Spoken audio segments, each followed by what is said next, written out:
नमस्कार, आप देख रहे हैं न्यूज चैनल सत्य का समर्थन। मैं रोहित परियार के साथ आज रुक करते हैं आज की ताजा। प्रधानमंत्री श्रीमान नरेंद्र मोदी जी का आत्मनिर्भर भारत के निर्माण के लिए आत्मनिर्भर मध्य प्रदेश के निर्माण का बजट है। प्रधानमंत्री जी ने कहा, भारतीय जनता पार्टी ने कहा, गरीब कल्याण हमारा संकल्प। ये गरीब के कल्याण का बजट है। ये मां, बहन और बेटी के उत्थान का बजट है। ये किसानों की आय बढ़ाने का बजट है। सर्व समावेशी और सर्वस्पर्शी बजट, सही मायने में जनता का बजट। क्योंकि जनता से भी सुझाव लिए गए, लगभग 14,000 सुझाव, हमारे 4,000 से अधिक सुझाव हमारे पास आए थे। ये अमृत काल में विकास और समृद्धि के अमृत की वर्षा का बजट है। माननीय प्रधानमंत्री जी ने जनता की जिंदगी बदलने का संकल्प लिया है। ये उस संकल्प को पूरा करने का बजट है। नई आशा और विश्वास जगाने वाला बजट। मित्रों, ये बहुत संतुलित बजट है। क्योंकि एक तरफ आप देखेंगे इंफ्रा के लिए कैपिटल एक्सपेंडिचर, पूंजीगत व्यय, उसका प्रावधान इस बार 56,256 करोड़ रुपया किया गया है। पिछली बार से 15% ज्यादा। तो एक तरफ अधोसंरचना विकास का भी बजट है, तो दूसरी तरफ जनता के कल्याण के लिए। मित्रों,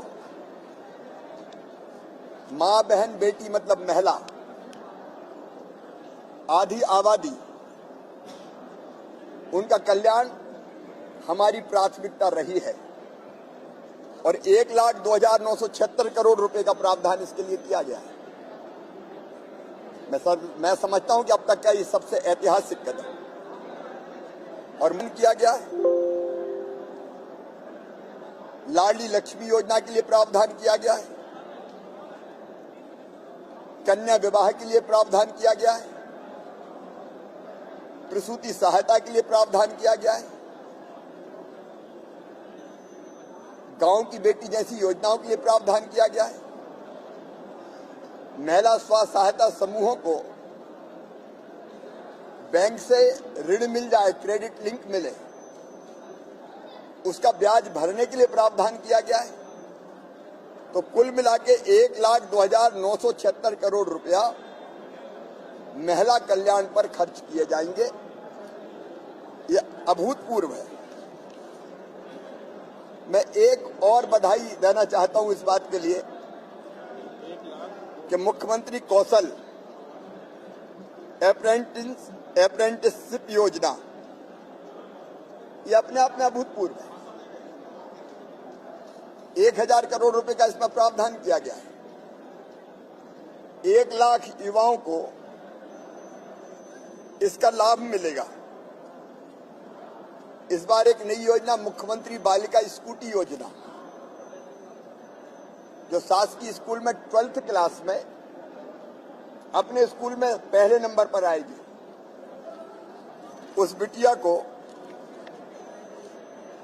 स्कूटी प्रदान की जाएगी। रोजगार के लिए 1 लाख से ज्यादा नौकरियों पर भर्ती चल ही रही है।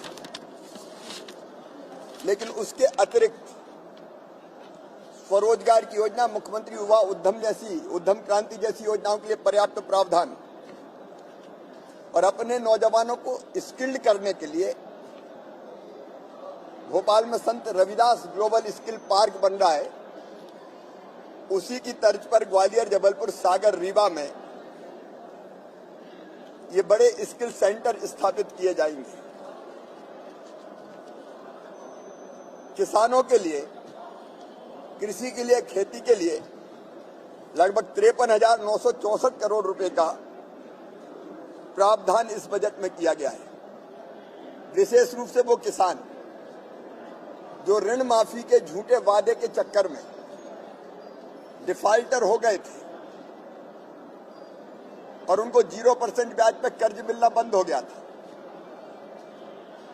हमने तय किया है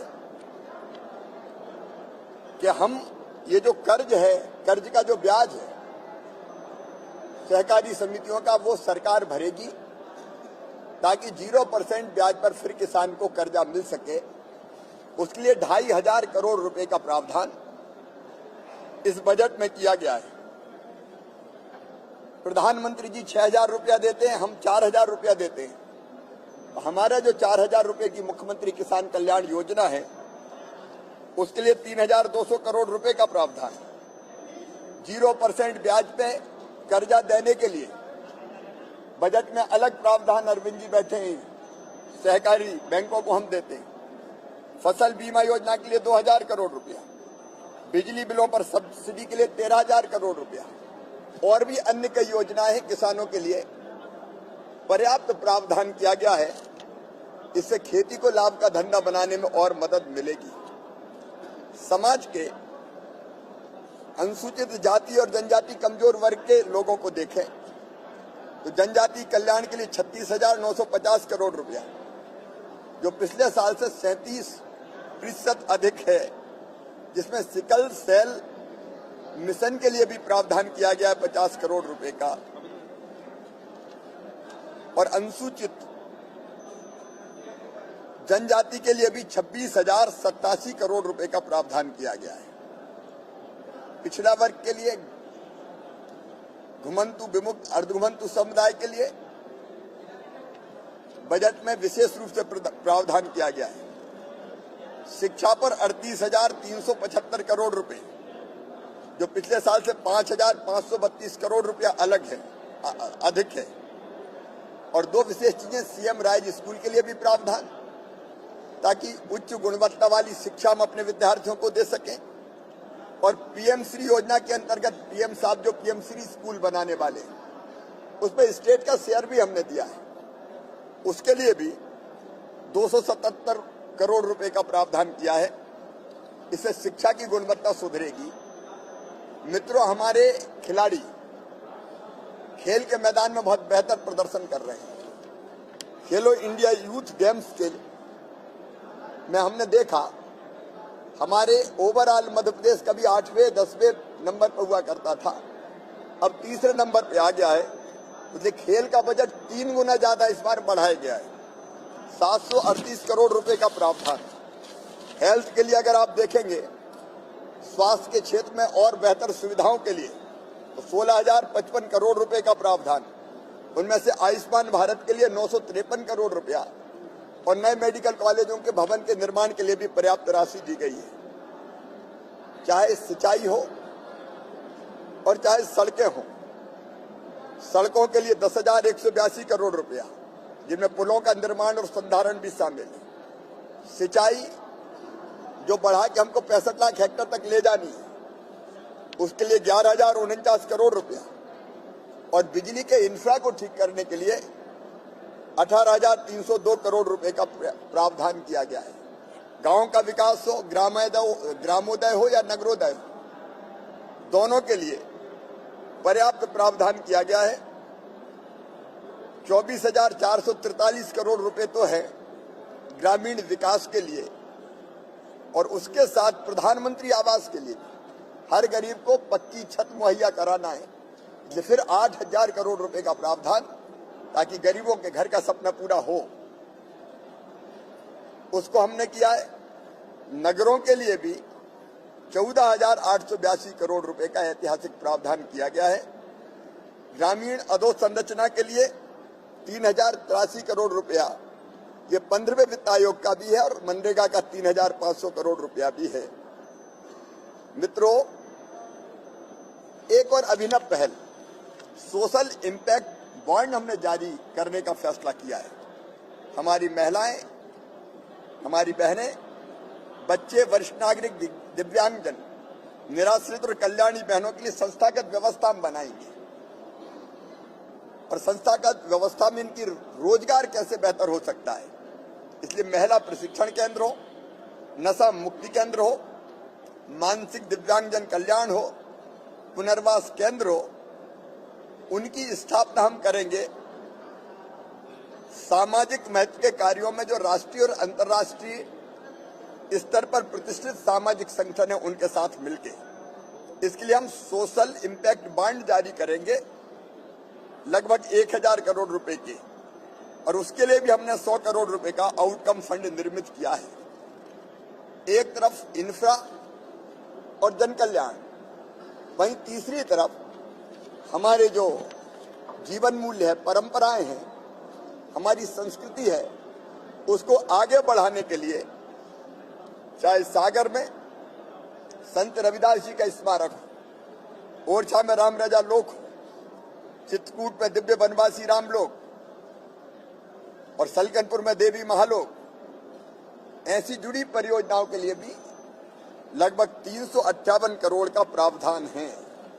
भारत भवन में कलाग्राम, रामपायली में डॉक्टर हेडगेवार जी का संग्रहालय, ग्वालियर में हिंदी भवन तथा परम आदरणीय अटल बिहारी वाजपेयी स्मारक, उसका प्रावधान किया गया है। और तीर्थ यात्रा अब हवाई जहाज से भी होगी, उसके लिए भी प्रावधान किया गया है। कुल मिलाके समाज के हर वर्ग के कल्याण को ध्यान में रखने वाला ये बजट प्रधानमंत्री जी के सपनों के अनुरूप एक वैभवशाली, गौरवशाली, संपन्न, समृद्ध और शक्तिशाली भारत के निर्माण में मध्य प्रदेश की तरफ से अभूतपूर्व योगदान देगा। और प्रधानमंत्री जी का जो संकल्प है $5 ट्रिलियन की इकोनॉमी भारत को बनाना है, उसके लिए $550 बिलियन की इकोनॉमी मध्य प्रदेश को बनाना है, उस दिशा में भी ये महत्वपूर्ण कदम है। धन्यवाद। कमला जी का ये कहना है कि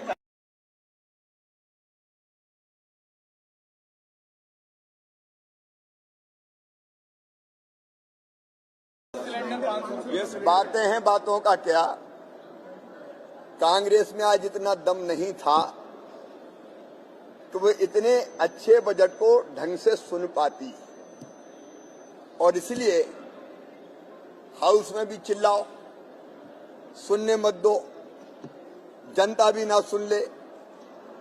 मैंने आग्रह किया सार्वजनिक रूप से खड़े रहकर, मीडिया भी गवाह है कि कम से कम बजट भाषण तो जिसको जनता सुनना चाहती है वो ढंग से हो जाने दो। लोकतंत्र की परंपरा है, आप अपना जब बजट पर चर्चा होती जो कहना होता कहते, लेकिन ना कोई अनुशासन है, ना लोकतांत्रिक मूल्यों में विश्वास, केवल झूठ झूठ और झूठ परोसना, तो झूठ की दुकान हो गई है कांग्रेस। एक मिनट कि कमलनाथ जी मुख्यमंत्री के बाद मंत्रिमंडल भी बना